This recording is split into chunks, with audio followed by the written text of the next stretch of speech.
సర్వాధికారి సర్వసృష్టికర్త జరక్షకుడా, నీ ఘనమైన నామం కొరకే కృతజ్ఞత చెల్లిస్తూ నిన్ను మహింపరుస్తూ పూజిస్తూ ఆరాధిస్తూ నేను హెచ్చిస్తూ యుగములకు పూర్వముందున్న మా గొప్ప దేవా యెహోవా ఈరే అనే ఛానల్ ద్వారా నీ వాక్యపు వెలుగులో మమ్మల్ని మేము సరి చేసుకోవడానికి సమకూర్చిన నీ ప్రేమ కొరకే కృతజ్ఞత చెల్లిస్తూ ఈ దినము భారతదేశంలో ఉన్న న్యాయ వ్యవస్థ కొరకు ప్రార్థిస్తున్నాం. భారతదేశంలో ఉన్న న్యాయ వ్యవస్థలో నాయన ఉంటున్న ఆ యొక్క జడ్జీలు లాయర్ల కొరకు దేవా, న్యాయాధిపతులుగా ఉంటున్న దేవా అధికారులు అందరి కొరకు ప్రార్థిస్తున్నాను. దేవా, వారిలో న్యాయము కనబడినట్లుగా వారిలో నిరక్షణ కార్యాన్ని జరిగించు. భారతదేశంలో సుప్రీంకోర్టు జడ్జి మరియు లాయర్ల కొరకు ప్రార్థిస్తున్నాను. హైకోర్టు జడ్జి లాయర్ల కొరకు ప్రార్థిస్తున్నాను. న్యాయ వ్యవస్థలో పనిచేసే ప్రతి ఒక్కరి కొరకు ప్రార్థిస్తున్నాను.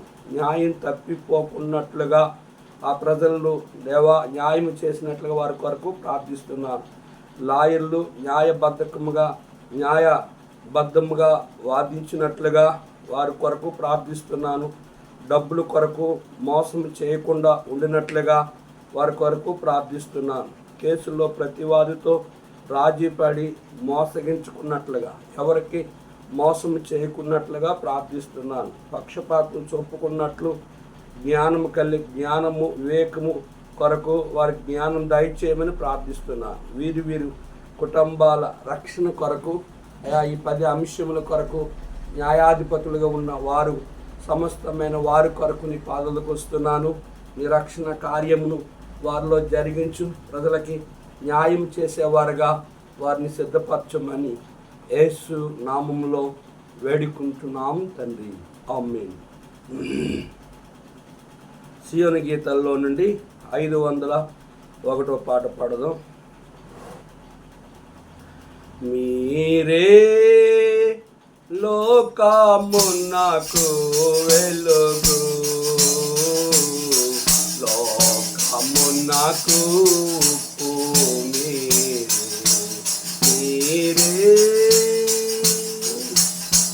మనుజులో మీరు మంచి క్రియలను కని తండ్రిని మహిమా పరచగా, మనుజులో మీరు మంచి క్రియలను కని తండ్రిని మహిమా పరచగా, వినయమునా మీ వెలుగు వారికి, వినయమునా మీ వెలుగు వారికి, కనబడగా ప్రకాశించుడి, కనబడుగా ప్రకాశించుడి. మీరే లోకమునకు వెలుగు,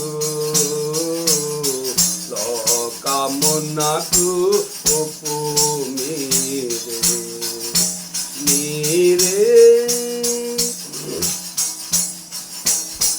కొండ మీద నుండు పట్టణము ఉండానే రాదు మరుగైన జముగా, కొండ మీద నుండు పట్టణము ఉండానే రాదు మరుగైన జముగా, దండిగా మనదు తండ్రి స్వరూపము, దండిగా మనదు తండ్రి స్వరూపము, ఉండగా మీలో ప్రకాశించుడి, ఉండగా మీలో ప్రకాశించుడి.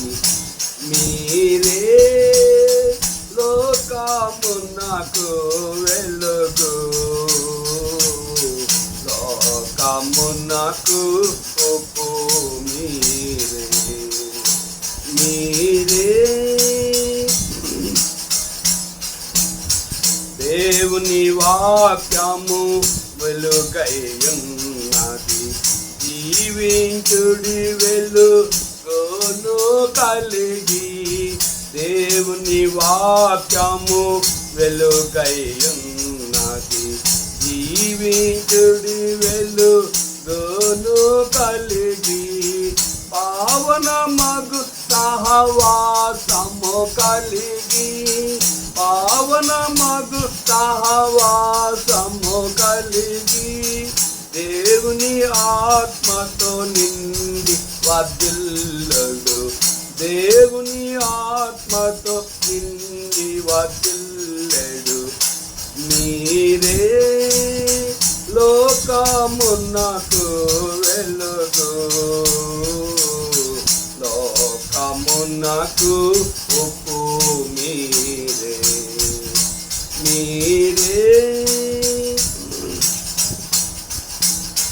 ప్రభువగు దేవుడే జీవమయుందియు ఉప్పుగా చేసెను మిమ్మును తనకై ప్రభువగు దేవుడే జీవమయుందియు ఉప్పుగా చేసెను మిమ్మును తనకై ఉప్పును బోలి సారము కలిగి ఉప్పును బోలి సారము కలిగి ప్రభు యేసునకే హల్లెలూయా పాడుడి ప్రభు యేసునకే హల్లెలూయా పాడుడి మీరే లోకమునకు వెలుగు లోకమునకు ఉప్పు మీరే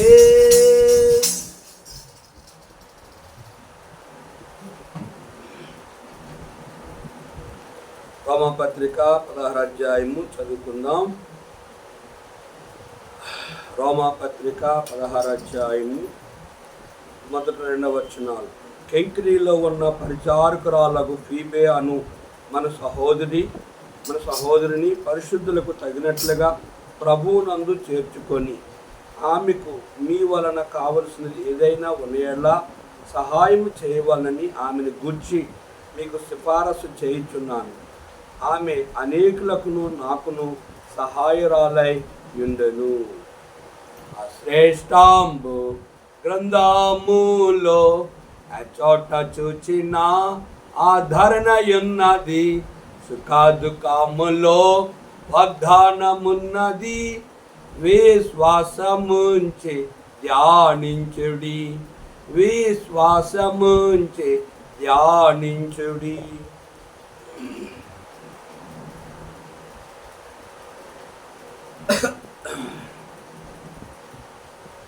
ప్రభునందు ప్రియమైన దేవుని సేవకులకు, పరిశుద్ధులకు, అన్యజనులైన మా ప్రియులకు ప్రభు అయిన యేసుక్రీస్తు నామములో మీ అందరికీ నా హృదయపూర్వక వందనాలు చెల్లిస్తున్నాను. ఈ రోమపత్రిక చివరి అధ్యాయానికి వచ్చాం. ప్రభు కృపలో అనేక వర్తమానాలు విన్న తర్వాత అపోస్తుల కార్యం, హెబ్రీ పత్రిక, రోమపత్రికను కూడా ముగించడానికి ప్రభు ఎంతగానో సహాయం చేస్తున్నారు.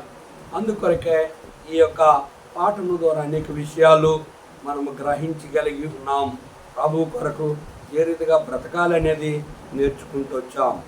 ఈ 16వ అధ్యాయంలో అపోస్తున్న పౌలు ఆసియా అంతటలో తన యొక్క సేవా పరిచర్యలో ఆయన వెళ్ళిన ప్రతి స్థలములో పరిశుద్ధాత్మ దేవుడు అన్యజనులని, పరిశుద్ధులను, దేవుని సేవకులను, సేవకురాలను, కనుక క్రీస్తుని ఎరగిన వారు కూడా దేవుని సేవకులని గౌరవించి ప్రేమించి చేర్చుకొని ఆతిథ్య ప్రేమలు చూపినట్లుగా పౌలు ఈ 16వ అధ్యాయంలో మొదట 16వ వచనములో స్పష్టంగా తెలియజేసినట్లుగా మనం చూస్తున్నాం. కనుక బైబిల్ గ్రంథం సెలవిస్తుంది ఏంటంటే, కనుక మనుషులు మిమ్మల్ని పొగిడితే మీకు శ్రమ. కొంతమంది మన పల్లెటూరులో పొగిడించేవారు సంక్రాంతి దినాల్లో వస్తారు, బొడబొక్కలోలు, జంగాలోలు, కనుక ఇంకా అనేక మంది పలు రకాలుగా వచ్చి వాళ్ళు మనుషుల్ని పొగిడి వారి దగ్గర ఏదైనా ఆశించేవారై ఉంటారు. అదే రీతిగా సంఘములో కూడా చాలామంది సేవకుల్లో కూడా కొన్ని సహవాస సంఘాల్లో కూడా కొంతమందిని పొగుడుతూ ఉంటారు. వారు మందిరానికి ఏం చేసినా, సువార్తలు ఏం చేసినా, వారు భోజనాలు పెట్టినా, వారు ఏదైనా మంచి పనులు చేసినా వారి గురించి ములమ చెట్టు ఎక్కించేవారుగా చాలామంది ఉంటారు. బైబిల్ గ్రంథం ఏం సెలవిస్తుందంటే, మనుషులు మిమ్మల్ని పొగిడితే మీకు శ్రమ. కనుక రాజుల దగ్గర అనేక మంది పొగిడేవారు ఉండేవారు. వారు ఎప్పుడు రాజు చిరంజీవి అగునుగాక అని చెప్పి రాజుని పొగిడేవారు మగవాళ్ళు ఉండేవారు. రాజుగారు వచ్చినప్పుడు అనేక మంది కన్యకలు రాజుగారికి పువ్వులు జల్లుతూ కనుక రాజుగారిని ఘనపరుస్తూ తనని పేరును మహిమపరుస్తూ తమ గొప్పవారని వాళ్ళని ఆరితగా ఘనపరుస్తూ వచ్చేవారు. అది లోక సంబంధమైనది. క్రైస్తవ సంఘములో కనుక సేవకుడు నిన్ను నీ యొక్క చేసే కార్యాలు బట్టి నిన్ను ఘనపరచాలి, నీ పేరును ప్రకటించాలి, నువ్వు చేసిన పనును బట్టి. బైబిల్ గ్రంథములు కూడా అనేక మంది దైవజనులు వారు చేసిన పనులు బట్టి వారిని పొగడలేదు కానీ వారు చేసే పనులు అవసరతను బట్టి సంఘములో పరిశుద్ధ సమాజ కూడుకుల్లో అవసరతను బట్టి కొంతమందికి తెలియజేసినట్లుగా మనం చూస్తున్నాం. కనుక దేవుని సేవకులు ద్వారా పొగుడుకునేవారు కొంతమంది కేవలంగా పొగడ్త కొరకే ఆశించేవారు కొంతమంది సేవకులు ఎట్లా ఉంటారంటే, ఎవరైనా ఏదైనా సహాయం చేశారు అంటే వాళ్ళని పొగిడితే మిగిలిన వారు కూడా ముందుకు వస్తారు, వారు కూడా సహాయం చేస్తారు, మా పేర్లు కూడా ప్రకటిస్తారని చెప్పి కొంతమంది ఆ రీతిగా సంఘాల్లో ఏ కార్యము చేసినా వారు కూడా పొగిడించుకోవడానికే కేవలం చేస్తారు. కానీ కొంతమంది ప్రభువు కొరకు మరుగ్గా ఉండి చేసేవారు అనేకులు, చాలామంది పొగుడుకునేవారు అనేకులుగా మనకు కనబడుతూ ఉన్నారు. అపోస్తలుడైన పౌలు కెంక్రీలో ఉన్న పరిచారకులాగు ఫీబే అను మన సహోదరిని పరిశుద్ధులకు తగినట్లుగా ప్రభువునందు చేర్చుకొని ఆమెకు మీ వలన కావలసింది ఏదైనా ఉన్నాయలా సహాయం చేయవలని ఆమెను గూర్చి మీకు సిఫారసు చేయుచున్నాను.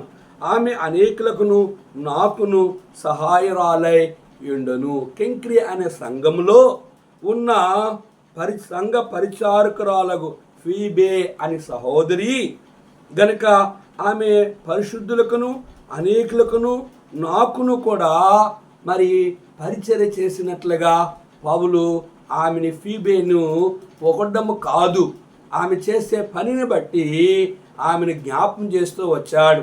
అందుకే ఫీబే, అయ్యగారు మీరు ఎక్కడికి వెళ్ళినా నా పేరు ప్రకటించండి, నేను ఇలా సేవ చేస్తున్నానని, సేవకులు చేర్చుకుంటున్నానని, ఆతిథ్యం చేస్తున్నానని, ప్రేమవిందు ఏర్పాటు చేస్తున్నానని, వారు కలిగిన కానుకలు ఇస్తున్నానని, దశంభాగాలు ఇస్తున్నానని, నేను వారి ద్వారా అనేకులకి ఆ సంఘానికి నేనే గొప్ప పనులు చేయించున్నానని నా పేరు ప్రకటించమని ఫీబే చెప్పలేదు.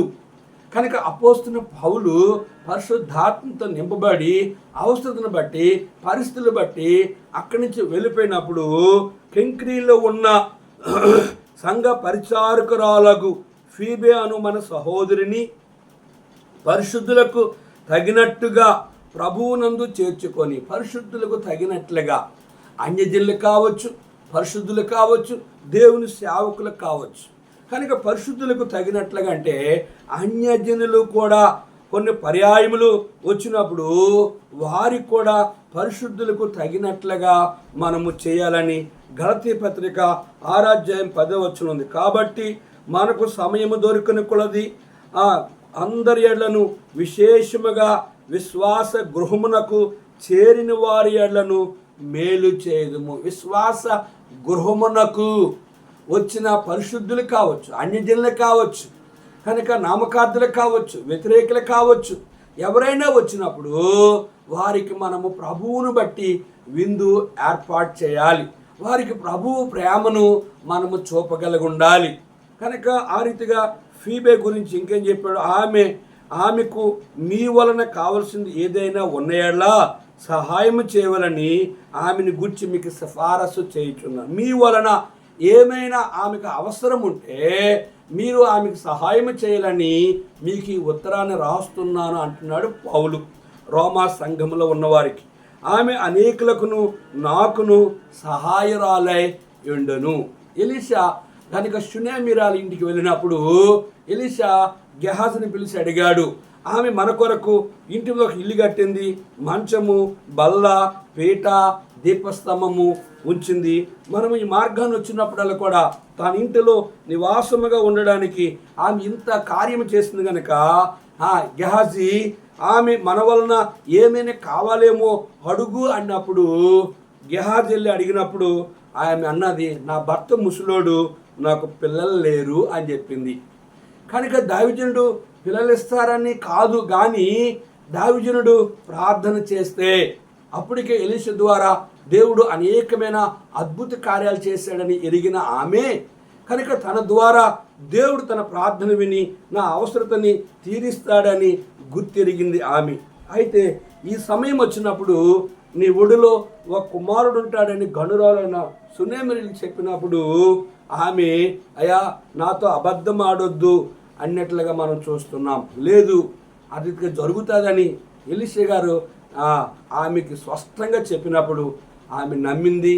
ఆ రీతిగానే ఆమె గర్భవతి అయినట్లుగా ఒక కుమారుని కన్నట్లుగా ఆ కుమారుడు చనిపోయినప్పుడు కూడా ఎలీషా గారిని తీసుకొచ్చి ఆయన ఆ బిడ్డ కొరకు ప్రార్థన చేసినప్పుడు ఆ బిడ్డ బ్రతికినట్లుగా మనం చూస్తున్నాం. అలాగే ఆదికాండం 18వ అధ్యాయంలో కూడా కనుక తండ్రి, కుమార, పరిశుద్ధాత్మ ముగ్గురు వెళ్ళిపోయినప్పుడు ఆ త్రోవరు వెళ్ళినప్పుడు కనుక అబ్రహాము పరిగెత్తి వెళ్ళి అయ్యా కొంచెం నీళ్ళు తెస్తాను, కాలు కడుక్కోండి, కొంచెం ఆహారం ఇస్తాను, తిని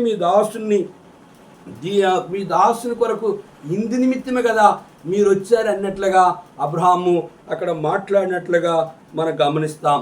అయితే అబ్రహాము ఒక లేత దూడని, 3 కుంచాల పిండిని, పాలు, వెన్న గనుక అక్కడ అవన్నీ అబ్రహాము వడ్డించినట్లుగా మనం చూస్తున్నాం. అవి తిన్న తండ్రి, కుమార, పరిశుద్ధాత్ములు తండ్రి అన్నాడు, యెహోవా అన్నాడు, శారా ఎక్కడంటే ఆమె గుడారంలో ఉందని చెప్పినప్పుడు అయితే ఆ రీతిగా ఆమె ఆ కుమారుని కంటది, ఒక కుమారుని కంట తన వృద్ధాప్యములో అని చెప్పినప్పుడు అబ్రహాము ఆ మాట నమ్మాడు, కానీ శారా ఆ మాట నమ్మలేక నవ్వుతూ వచ్చింది. అప్పుడు యెహోవా అన్నాడు, శారా నీవు నవ్వనేలా, దేవునికి అసాధ్యమైన ఏదైనా కలదంటే నేను నవ్వలేదని తిరిగి అబద్ధమాడింది. కనుక తర్వాత ఆమె హృదయంలో నమ్మగలుగుతూ వచ్చింది. దీని అర్థం ఏంటంటే దేవుని సేవకులకు, పరిశుద్ధులకు దేవుని మందిరంలో తొలడము కానీ దేవుని మందిరంలో కనుక నువ్వు ఏ మంచి పని చేసినా దాని యొక్క ప్రతిఫలం అనేది దేవుడు నీకు అనుగ్రహించాలి. రెండోది, దేవుని చేత ఆత్మచేత నింపబడిన దేవుని సేవకులు నీ అవసరతను గుర్తెరిగేవారుగా ఉండి నిన్ను ఆశీర్వదించాలి, నిన్ను దీవించాలి. నీకు కష్టానికి ప్రతిఫలముగా బహుమానము దేవుడు నీకు ఇవ్వబోతున్నాడని మరి దేవుడే చెప్పినట్లుగా మనము ఆశించి అటువంటి భక్తి కలిగిన వారముగా మనం ఉండాలని దీని యొక్క అర్థం. రెండోది మనం గమనించినట్లుగా అయితే కనుక ఏలియా గారు ఆ శారేపతు విధవరాల దగ్గరికి 2వ రాజుల గ్రంథము 17వ అధ్యాయంలో వచ్చినప్పుడు కొంచెం నీళ్ళు తీసుకురా, ఆ దేశంలో కరువు వచ్చింది, కొంచెం ఆహారం తీసుకురా అని చెప్పినప్పుడు యెహోవా జీవముతోడు, నీ జీవముతోడు, తొట్టులో పట్టిన పిండియు, గుడ్డులో కొంచెం నూనె తప్ప ఇంకేమీ నీ వద్ద లేదన్నప్పుడు మొదట దైవజనుడు చెప్పిన మాట ఆమె వెళ్ళి ఆ రొట్టెని నీటిని తీసుకొచ్చి దేవుని సేవకుడికి ఇచ్చినట్లుగా ఆయన వెళ్ళిపోయిన తర్వాత ఆమె కుమారుడు మిగిలిన పిండితో రొట్టె చేసుకొని వారు తిని తర్వాత చనిపోదాం అనుకున్నారు. కానీ వారు అనుదినము ఆ యొక్క తొట్టు దగ్గరికి వెళ్ళినప్పుడు, ఆ బుడ్డి దగ్గరికి వెళ్ళినప్పుడు తొట్టులో పిండి ఉన్నది, బుడ్డులో నూనె ఉంది. ఆమె ఇంటివారు బంధువులు ఏలియా గారు కూడా అక్కడికి వచ్చి ఆ కరువు దినాల్లో అతడు కూడా ఆహారము తిన్నట్లుగా లేఖనములో రాజుల గ్రంథంలో మనకు కనిపిస్తుంది. అంటే ఎందుకు ఈ మాటలు మీకు జ్ఞాపకం చేస్తానంటే గనుక ఆ యొక్క విధవరాలని పోషించడానికి దేవుడు ఎవరిని ఎన్నుకున్నాడంటే ఏలియా గారిని ఎన్నుకున్నాడు. ఆమె ఇంటివారు, ఆమె కుమారుడు కూడా పోషించబడ్డానికి ఆమె నిండి మనసుతో చెప్పింది, యెహోవా జీవముతోడు, నీ జీవముతోడు. చాలామంది విశ్వాసులు, చాలామంది సేవకులు, చాలామంది సేవకురాలు యథార్థమైన జీవితాలు కనబడవు. కనుక ఈమె యథార్థంగా మాట్లాడుతూ వచ్చింది. కనుక ప్రియ దేవుని సేవకులారా, పరిశుద్ధులారా, సేవకురాలా, కనుక సంఘములో పరిచయం చేస్తున్న పరిచారకులైన పురుషులైనా, పరిచారకులైన స్త్రీలైనా, కనుక మీ మాట అవునంటే అవును, కాదంటే కాదుగా ఉండాలి తప్ప అబద్ధాలు ఆడకూడదు. కనుక దేవునికి విరోధకరమైన ఆ జీవితాలను మనం జీవించకూడదని దీని యొక్క అర్థం. కనుక ఇంకా మనం గమనించినట్లయితే ఆమె అనేకులకును నాకును సహాయకురాలై ఉన్నది. ఆమె అనేకులకు ఫీబే అనేకులకు సహాయకురాలుగా ఉన్నది. పౌలు అంటే నాకును కూడా ఆమె సహాయం చేస్తూ, ఆమె పేరును కేవలంగా దేవుని ఆత్మతో అతడు ఆ వార్త ప్రకటించాడు కానీ ఆమె ఏమాత్రమో పౌలు గారు నా గురించి ప్రకటించానని చెప్పుకునే అటువంటి తలంపు కలిగిన ఆమె కాదు. నేటి దినాన్ని సంఘములో విశ్వాసులు, పరిశుద్ధులు, సేవకులు కూడా వాళ్ళు ఏమి చేసినప్పుడు కూడా సంఘములో బహిరంగముగా టీవీలో, రేడియోలో లేదా యూట్యూబ్లో, బహిరంగ సభల్లో పలు రకాలుగా వారి గురించి వారు గొప్పలు చెప్పుకున్న వారుగా ఉంటారు. బైబిల్ సెలవిస్తుంది, కుడి చేసింది ఎడమ తెలియకూడదు. నువ్వు చేసే పనిని ప్రభువు నిమిత్తము ఇష్టపూర్వకంగా చేయాలి. నీ బహుమానమును దేవుడు ఇవ్వాలని ఆశించి నువ్వు మరుగ్గా పునాది వలె మరుగ్గా ఉండాలి. క్రీస్తు యేసునందు నా జత పని వారైన ప్రిస్కిలకును అకులకును నా వందనములు చెప్పడి. పౌలు రోమాలో ఉన్న ఆ ప్రాంతాల్లో ఉన్న అనేకులకి ఆరిని చెప్తూ, క్రీస్తు యేసునందు నా జత పని వారైన ప్రిస్కిలకును అకులకును వందనములు చెప్పుడి. పౌలు పలుమారులు అకుల ప్రిస్కిలతో కొంతకాలము ఆ సేవలో, పరిచర్యలో, వారి ఇంటిలో వారితో ఆత్మసమైన సహవాసములో, సేవా పరిచర్యలో వారితో సహవాసం చేసినట్లుగా మనకు అర్థమవుతుంది. అలాగే దేవుని సేవకులు పలు స్థలాలకి వెళ్ళినప్పుడు, పలు ప్రాంతాలకు వెళ్ళినప్పుడు కనుక దేవుని సేవకులు వారిని చేర్చుకొని వారికి సహాయం చేయగలిగినప్పుడు సందర్భానుసారంగా వారి పేర్లు ప్రస్తావన చేస్తూ ఉంటారు. కనుక ఫలానా పట్టణానికి వెళ్ళాము, ఫలానా వారు మమ్మల్ని చేర్చుకున్నారు, వారు మంచిగా ప్రేమ ఆతిథ్యమును కలిగి ఉండి మమ్మల్ని ప్రేమగా చూశారనేది చెప్పగలిగే దేవుని సేవకులు చెప్పగలిగి ఉండాలి. విశ్వాసులుగా, సేవకులుగా నీవు పొగుడుకోవడం అనేది దేవుడు క్షమించరాని పాపం. అందుకే బైబిల్ సెలవిస్తుంది. యాకోబు పత్రికలో ఏం సెలవిస్తుందంటే చూడండి, యాకోబు పత్రికలో దేవుని వాక్యము ఆ యాకోబు పత్రిక 4వ అధ్యాయంలో మనం గమనించినట్లుగా అయితే ఇక్కడ ఒక చక్కని మాట రాయబడ్డది. 16వ వచనం, 4:16. ఇప్పుడైతే మీరు మీ డంబముల యందు అతిశయపడుచున్నారు, ఇట్టి అతిశయమంతయు చెడ్డది, కాబట్టి మేలందియు చేయనెరిగియు అలాగు చేయని వానికి పాపము కలుగును. కనుక ఇప్పుడైతే మీరు మీ డంబముల యందు అతిశయపడుచున్నారు. కనుక డంబముల యందు అతిశయ పడేవారుగా ఉండకూడదని యాకోబు కూడా స్పష్టంగా తెలియజేస్తూ వచ్చాడు. 4వ వచనంలో వారు నా ప్రాణము కొరకు తమ ప్రాణములు ఇచ్చుటకైనను తెగించి మరియు వారి ఇంట ఉన్న సంఘమునకును వందనములు చెప్పుడి. నేను మాత్రమే కాదు, అన్యజనుల్లోని సంఘముల వారందరూ వీరికి కృతజ్ఞులై ఉన్నారు. పౌలు ఏం చెప్తుండంటే వారు ఎటువంటి వారు అంటున్నారు చూడండి.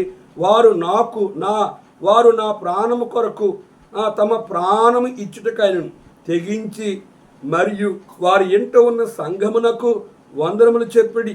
నేను మాత్రమే కాదు, అన్యజనుల్లోని సంఘముల వారందరూ వీరికి కృతజ్ఞులై ఉన్నారు. పౌలు అకుల ప్రిస్కిల గురించి ఏం చెప్తూ ఉన్నాడంటే వారు నా ప్రాణము కొరకు తమ ప్రాణాన్ని ఇవ్వడానికి సైతము వారు సిద్ధపాటు కలిగి ఉన్నారు. రెండోది, వారి ఇంట ఉన్న సంఘమునకు వందనములు చెప్పుడి. మూడోది ఏమంటే అన్యజనుల్లోని సంఘముల వారు, అంటే అన్యజనుల నుంచి వచ్చిన సంఘములో ఉన్న దేవుని పిల్లలు కూడా అకుల ప్రిస్కిల గారికి వందనాలు తెలియజేస్తూ ఉన్నారు అని పౌలు వీరికి రోమా సంఘములో ఉన్న వారికి ఉత్తరాన్ని రాస్తూ ఉన్నాడు. కనుక మనము దేవుని సేవకులు కానీ, పరిశుద్ధులు కానీ, అన్యులు కానీ ఎట్లా పరిచయం చేయాలంటే మనుషులు చేసిన కాక.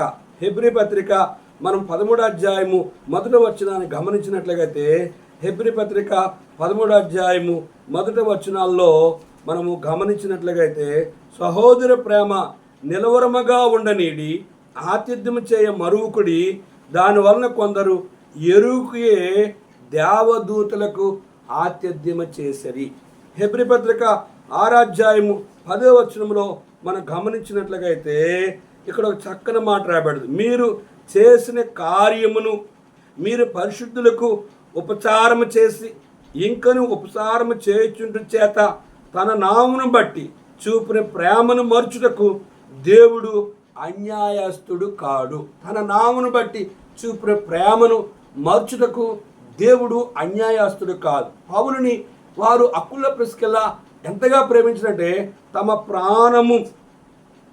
ప్రాణము ఇచ్చుటకైనను తెగించినంతగా ప్రేమించారు. రెండోది, వారు వారి కొరకు ఆ సంఘము అన్యజనులు కూడా అన్యజనులు ఉన్న సంఘములో ఉన్న వారు కూడా వారికి థ్యాంక్స్ తెలియజేస్తూ ఉన్నారు అని తెలియజేస్తూ ఉన్నాడు. కనుక తమ ఇంటున్న సంఘములో కూడా వారి వలె ప్రేమ కలిగే వారుగా ఉన్నారు అనేది పౌలు స్పష్టంగా తెలియజేస్తున్నాడు. నేటి దినాన్ని సేవకులు వస్తే ఎందుకు వచ్చారు ఈ పాస్టర్ గారు అన్నట్టుగా చూస్తారు. నేటి దినాన్ని దేవుని పిల్లలు ఎవరైనా ఇంటికి వస్తే వీళ్ళు ఎంత వేరం ఇల్లు కదిలి వెళ్ళిపోతారా అన్నట్టుగా చూస్తారు. నేటి దినాన్ని అన్యజనులు ఎవరు వస్తే మీకు మాకు సంబంధం లేదు, మీరు ప్రభువు నమ్మలేదు, మీకు మాకు ఎటువంటి సంబంధం లేదు, దయచేసి వెళ్ళిపోండి అన్నట్లుగా వారి ముఖ కళ్యకలు, వారి యొక్క మాట తీరు కనిపిస్తుంది. కనుక ఆ దినాల్లో ఉన్న పరిశుద్ధులు, దేవుని సేవకుల్ని పరిశుద్ధులని వారు ఎంతగా ప్రేమించి వారిని చేర్చుకొని వారికి ఆతిథ్యము చేసినట్లుగా వారి విశ్వాసుల యొక్క సేవకుల ప్రేమ ద్వారా అనేక మంది ప్రభువుని ఎరగగలుగుతూ వచ్చారు. ఈ దినములో అనేక మంది ప్రేమల ద్వారా వారు ప్రేమించలేని కారణము చేత, కనుక వాళ్ళు క్రీస్తు ప్రేమ లేని వారిని కారణము చేత వీళ్ళు దేవుణ్ణి నమ్ముకున్నారు. యేసు ప్రభు నిన్ను వల్లే నీ పొరుగువాని ప్రేమించమని చెప్పారు, కానీ వీళ్ళ దగ్గర ప్రేమ అనేది లేదు అనేది వారికి స్పష్టంగా అర్థమయ్యి వారిని బట్టి వీరేమి దేవుని నమ్ముకున్నారని చెప్పి మరి ప్రభువుని దూషించేవారుగా అనేక మంది మనకు అగపడుతూ ఉన్నారు. ఇక్కడ 7-5 వచనం చూస్తే, ఆసియాలో క్రీస్తుకు ప్రథమ ఫలమై ఉన్న నా ప్రియుడగు ఎపానేటుకు వందనములు. కనుక ఇక్కడ పౌలు కొంతమంది ఆసియాలో ఉన్న క్రీస్తుకు ప్రథమ ఫలమై ఉన్న నా ప్రియుడగు ఎపెనేటుకు వందనములు. ఆసియాలో ఉన్న ఎపెనేటుకు వందనములు చెప్పుడి అని ఆ ఉత్తరములో అతని పేరును ఆసియాలో ఉన్న వ్యక్తిని ప్రస్తావన చేస్తూ ఉన్నాడు. ఎందుకు? వారు ఎంత దూరములో ఉన్నప్పుడు కూడా వారు చేసే పనులు, వారు చేసే పరిచర్య, వారు చేసే సేవలో వారు మనల్ని చేర్చుకొని దేవుని పనిలో కష్టపడి ఆత్మను సంపాదించి విశ్వాస జీవితంలో, పవిత్ర జీవితంలో, ఆత్మీయ జీవితంలో ప్రభువు కొరకు వారు బ్రతికే తీరును చూసినప్పుడు పౌలు వారిని ప్రస్తావన చేసినట్లుగా మనకు అర్థమవుతుంది. 7వ వచనములో, నాకు బంధువులను నా తోడి ఖైదీనైన అద్రోనీకునకును యునేకేకును వందనములు. వీరు అపోస్తుల్లో ప్రసిద్ధికెక్కిన వారై నాకంటే ముందుగా క్రీస్తునందు ఉన్నారు. పౌలు ఇంకొంతమందిని ప్రస్తావన చేస్తూ, నా బంధువులను నా తోడి ఖైదీలు అద్రోనీకునకును యునేయాకును వందనములు. వీరు అపోస్తుల్లో ప్రసిద్ధికెక్కిన వారై నాకంటే ముందుగా క్రీస్తునందు ఉన్నారు. పౌలు బంధువులు, పౌలు తోటి సేవకులుగా ఉన్న ఖైదీలుగా ఉన్న అద్రోనీకును యునియాకును వందనములు. వీరు అపోస్తుల్లో ప్రసిద్ధికెక్కిన వారు నాకంటే ముందుగా దేవుని పనిలో ఉన్నారు అంటూ వారి పేర్లు ప్రస్తావన చేస్తూ వచ్చాడు అపోస్తున్న పౌలు. గనుక ప్రభునందు ప్రియ దేవుని సేవకులారా, పరిశుద్ధులారా, మనం ఎప్పుడు సంఘములో కానీ కనుక సువార్తలో కానీ సేవకులకి సహాయం చేసినప్పుడు కానీ, మందిరములో ఏ పని చేసినా, మందిరానికి ఏ వస్తువు ఇచ్చినా, మందిరంలో వంట చేసినా, మందిరంలో వడ్డించినా, మందిరంలో నువ్వు ఏ పరిచయం చేసినా మనుషులకి కనబడాలని, మనుషులు మెచ్చుకోవాలని, మనుషులు పొగడాలని, మనుషులు నీ పేరు 10 మందికి ప్రకటించాలని అటువంటి ఉద్దేశంతో నీవు ఏ పని చేయకుండా ఎఫెసీ 6:7 మనుషులు చేసినట్టు కాక ఇష్టపూర్వకంగా నువ్వు దేవుని పని చేసినట్లయితే నీ యొక్క కష్టానికి ప్రతిఫలం అనేది దేవుడు నీకు ఇస్తాడు. ఈ లోకంలో నువ్వు ఆశ్రయించబడతావు. అనేక మంది నిన్ను పొగడేవారుగా ఉండరు, కానీ అనేక మంది నీ గురించి ప్రార్థించి ఫలానా అక్క, ఫలానా అన్న, ఫలానా సేవకుడు, ఫలానా బ్రదరు దేవుని కొరకు బలముగా దేవుని పనుల్లో పాల్గొంటారు అనేది నీ గురించి 10 మందికి వాళ్ళ ప్రస్తావన చేస్తూ ఉంటారు. అటువంటి వారంగా మనం ఆత్మ సంబంధమైన దేవుని సేవకులుగా, ఆత్మ సంబంధమైన పరిశుద్ధులుగా మనము బ్రతకగలిగినప్పుడే భూమి మీద మనం ఆశ్రయించబడతాము, పరలోకములో కూడా మనము ఆశ్రయించబడే వారంగా ఉంటాం. ఆ రీతిగా మనల్ని, మన జీవితాలని పరీక్షించుకొని ఇంకో మాటను చూసి ముగిస్తాను. చూడండి, ఇక్కడ ఒక మాట రాయబడ్డది, క్రీస్తునందు ప్రభువునందు నాకు ప్రియులకు అప్పియాతుకును వందనములు. కనుక ఇక్కడ ప్రభువునందు నాకు ప్రియుడకు అప్పియాతుకును వందనములు చెప్పుడి అన్నట్లుగా పౌలు ఈ వ్యక్తిని జ్ఞాపకం చేస్తున్నట్లుగా మనం చూస్తున్నాం. దీని అర్థము ఏమిటి అని మనం గమనించినట్లయితే, పౌలు తన సేవా జీవితంలో తాను పలు చోట్లకి వెళ్ళిన ప్రతి స్థలంలో ఎవరెవరు ఏ రీతిగా తన ఎడల కృతజ్ఞులై ఉన్నారు, ఏ రీతిగా తనకి మేలు చేశారు, ఏ రీతిగా సంఘములో పరిచారకులుగా, సేవకులుగా, పెద్దలుగా, ఆత్మ సంబంధిన వాళ్ళుగా ఉండి వారు ఉన్నారనేది వారి పేర్లను ప్రస్తావన చేస్తూ ఉన్నాడు. ఆ రోజు పౌలే కాదు, ఈ రోజులో ఉన్న దేవుని సేవకులు కనుక సంఘములో ఉన్న పరిశుద్ధులు, అన్యజనులు కూడా నీ పేరు ప్రస్తావన చేయాలి అంటే నువ్వు